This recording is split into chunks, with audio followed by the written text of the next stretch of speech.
Okay, so we're gonna warm up a little bit and then we're gonna start. This is so weird. Okay, let's just see how this turned out. Okay, that was good.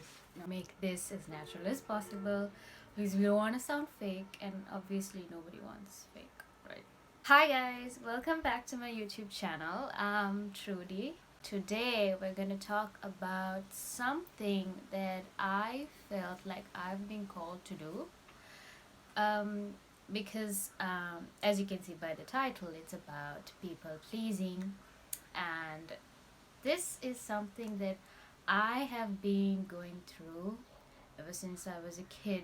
We're gonna talk about why we have people pleasing tendencies and how that actually affects us when we like grow up and become adults, and how those affect our day-to-day life activities and how we interact with people, and like what makes us feel like we have to like be perfect and have to please people in order to like have this good image in their minds. To be honest, we really don't care anymore. So after this video, you will actually like really find yourself like not wanting to do it, because I'm going to tell you what you can do, and also why do we actually feel like we need to people please.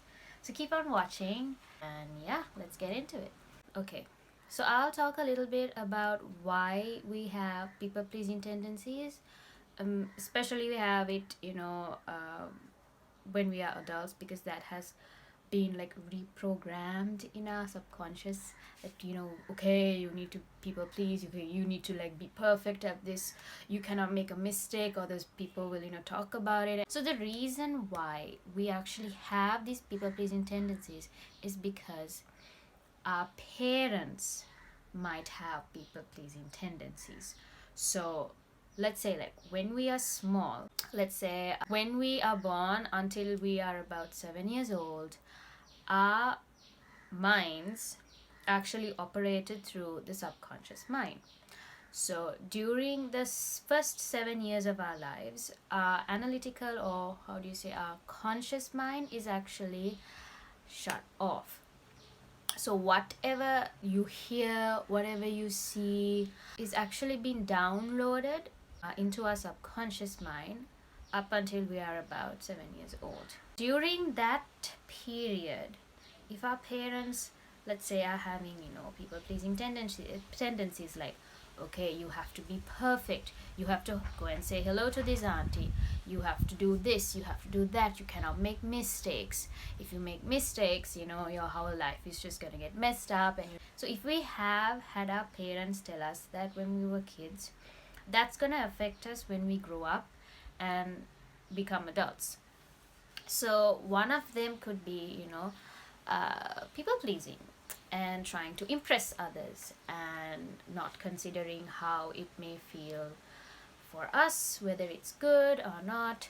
When our inner child has had that kind of upbringing, by trying to impress people, by trying to please people, by trying to be perfect all the time, that can lead us to keep doing it when we grow up. When our parents have that, we have that. But we can always stop that and break that cycle. Me having done that ever since I was a kid has been so exhausting. And when I hit the limit where I thought, like, why are we even doing this? Like, why do we want to please other people? Why do we want to impress others and show this perfect image of us that we know we are not? We are humans, and as humans, we are not perfect, and that is something we all know. But yet, we tend to still want to be perfect, not wanting to make mistakes and learn from them. So, when we do make mistakes, we think of it as a, oh my god, I messed up, and my life is falling apart, bad things are happening to me. But the truth is, that's what life is all about. You need to make mistakes. You are given one life, and this is not a rehearsal. This is just given to us, and we are all first timers. We don't have to perceive ourselves as being perfect all the time, because Yeah, of course, you can be perfect at a dance routine you do, or something that you have to, do a presentation about. I mean, it's okay to be perfect at that. But what I'm talking in general in life, we don't have to always be perfect at what we do, because we are eventually, even though we think that we want to be perfect and strive and try to be perfect, we're still gonna make mistakes along the way, because we are human and we cannot control that. And that's something we have to accept and we have to work on, because once you truly embrace the whole growth mindset, that okay, I need to make mistakes, I need to learn, I need to like try this out. If it doesn't work out, fine, I will figure out another way. That's how we grow, that's how we become mature. That's how we learn about people, we learn about ourselves, we learn about our passions, we learn about what we want, what we don't want, we learn about what kind of people we want to associate with, we learn about what we want to become in the future. So it's not always given to us, and we don't have to always know what we are gonna do.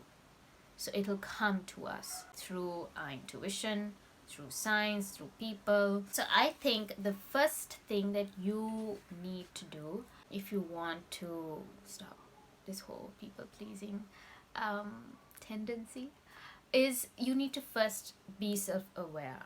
If you have that self awareness where you know, okay, this is what I want to do, this is who I am, this is what I like, this is what I don't like, this is what I want in a person. Once you start being aware about what you want and who you are as a person, that's gonna be your first step in actually setting boundaries and communicating about what you want and what you don't want to people.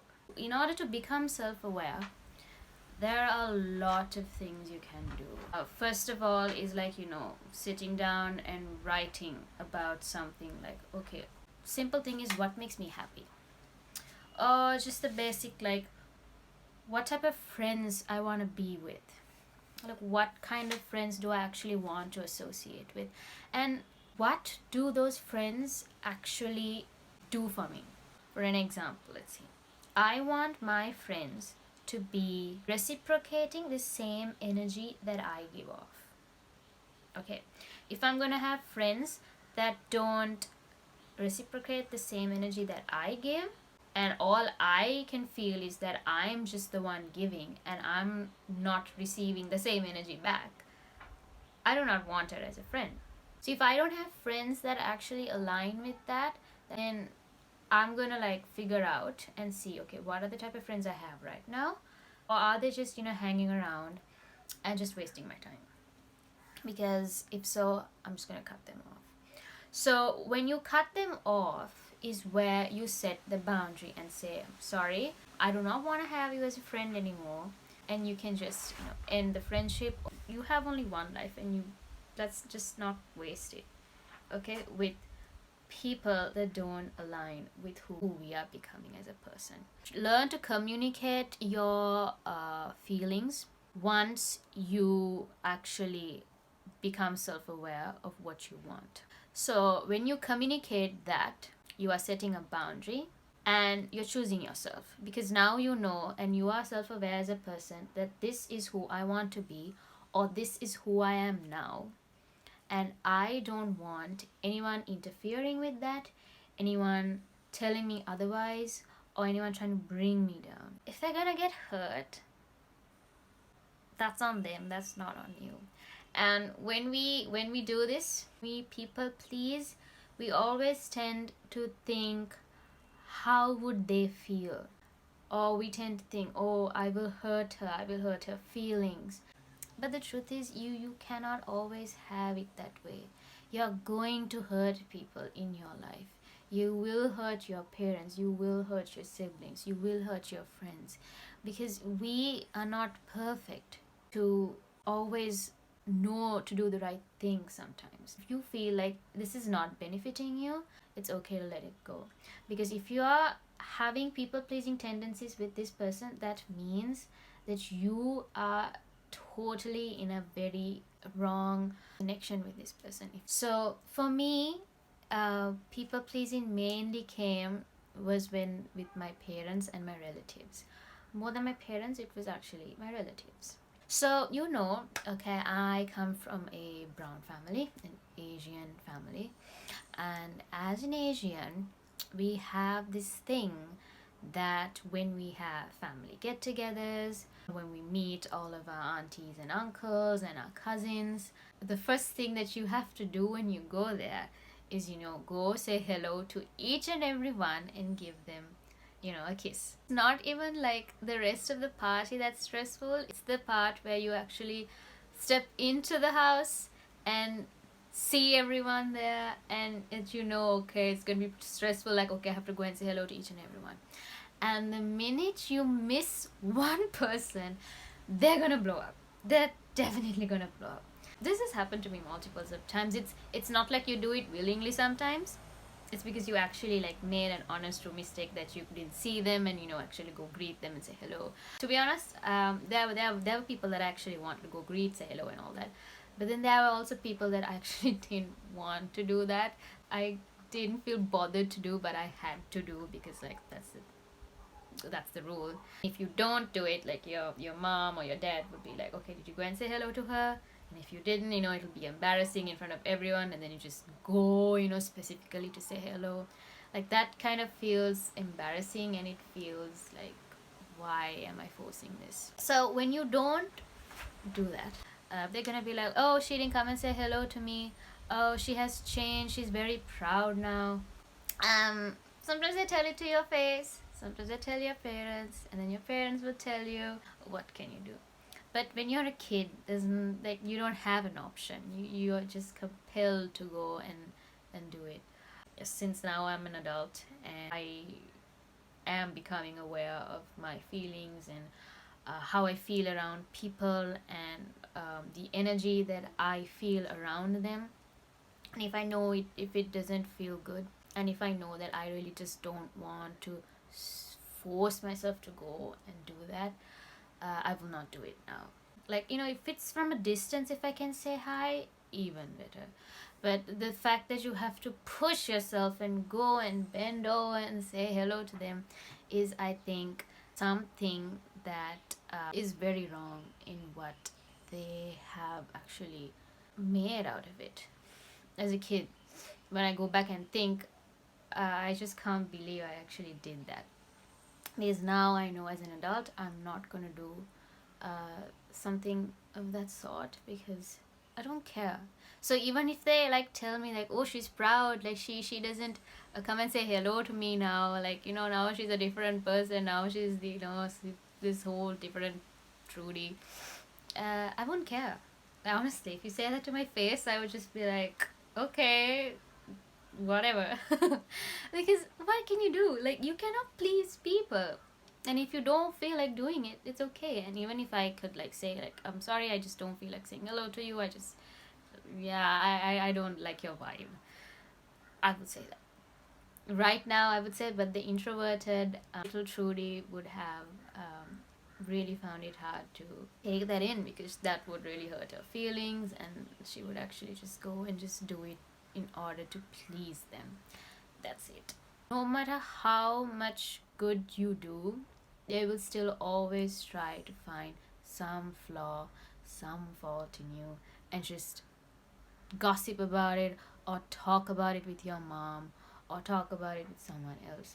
Because at the end of the day, they don't realize that they are flawed human beings as well.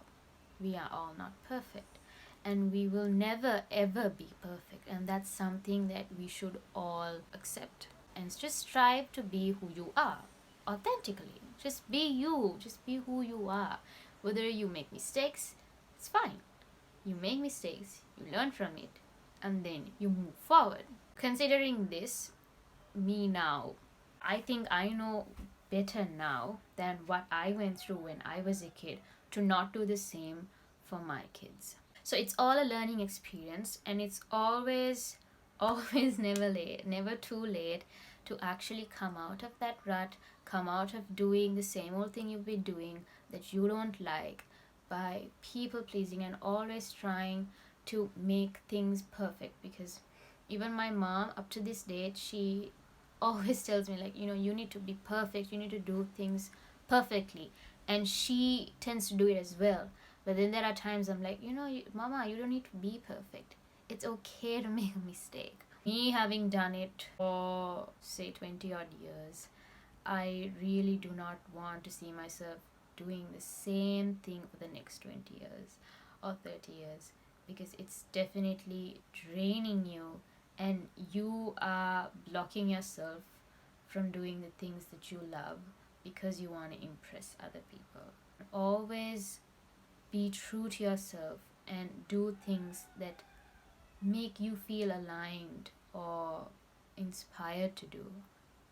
Even if you have people around you that tells you that this is not right for you, you're not going to succeed in this is just not the right thing to do, you're not going to make money off of it, this is not a good career for you. If you know it's going to make a good career out of it by doing it, I think you should go with it, because the only person you need to trust is yourself, and the only person that you will have at the end of the day is yourself. So invest in yourself, figure out your passions, figure out what you want to do, because self-love is the most important thing when it comes to people pleasing. Because when you love yourself well enough, so deeply and truly, that you will never even care about what others even think. You will not. You will never even want to please anyone around you, because you know that the only validation you need to be seeking is not from the outside or the outer world, but from the inside. Because the only validation you need is from you, is from yourself. You do something that you know you do not want to do, but you do it because you know you would get a good compliment from another person. Like, say you do something you don't want, but you just do it anyway because you want to, like, maybe please your parents, and so that your parents would be like, oh, I'm so proud of you. But are you proud of yourself? If you struggle to answer that question, then that means you are definitely not choosing yourself. And that's something where most of us fail at in life. And also, stop comparing yourself to others. I remember when I was schooling, we had term tests, and it was always a competition between some parents, that whether their child did better than another child. And I remember there were a few parents that used to ask my mom was actually never bothered about whether I did better than another person, and she would never go and ask, obviously. But there were parents that actually did ask my mom, how much did your daughter get for this subject. She would compare and see if I did way better than her daughter. There was always a competition. But the truth is, we do not have the same level of brain capacity to absorb a certain thing, to absorb a certain subject. Sometimes the subject that that friend liked, I might not like. And I might be good at a certain subject, and another friend might not be. So you cannot compare, because we are our unique self, and we have our own unique talents, and that can never be compared. So that was something that I used to see when I was going to school, and I used to think that, okay, wow, I should do, this is all a competition. But the truth is, it's not a competition. The only competition you need to be having is with yourself. It's you versus you. Are you better than the you that was yesterday, today? Because comparing yourself to others is only gonna drag you down. Because when you see that person is doing way better than you, you're gonna bring yourself down, and you're gonna think that, oh my god, I will never be better, I am always a failure, that person will have a better life than me. No, no. Who knows? You might be good at something that that person might not be, and you will be able to do really good at it. So why try to compete with each other? You know, because life is not a competition with other people. Okay, so even your relatives, they try to compare their daughters or their children with, you know, you. And it's just that I feel like they gain some satisfaction through their children, where they feel like, oh, my daughter or my son is doing way better than, you know, my sister's children. There's no point in comparing each other, because we are different and unique and authentic in our own way. So sometimes our parents might find it hard to actually accept that, and that's okay. I really hope that you guys learned something from this video. I really felt so pumped today to record this, and I feel like I'm in such a good mood. Like, I really felt called to do this. So I really hope that you enjoyed it and you learned and took something from it. And if you are someone who does have these people pleasing tendencies, please know that that's not gonna get you anywhere in life. It's just gonna ruin you. So always just choose yourself, choose what you are true to, and it's okay to make mistakes along the way, and you don't have to be perfect all the time, because that is just an unrealistic standard that people make. But as humans, we all know that that isn't true, and that we are always never gonna be perfect, because we are imperfectly perfect. That is what makes us perfect, being flawed, having weird quirks. Thank you so much for the support, and thank you for watching this video, and I will see you in the next video. Bye.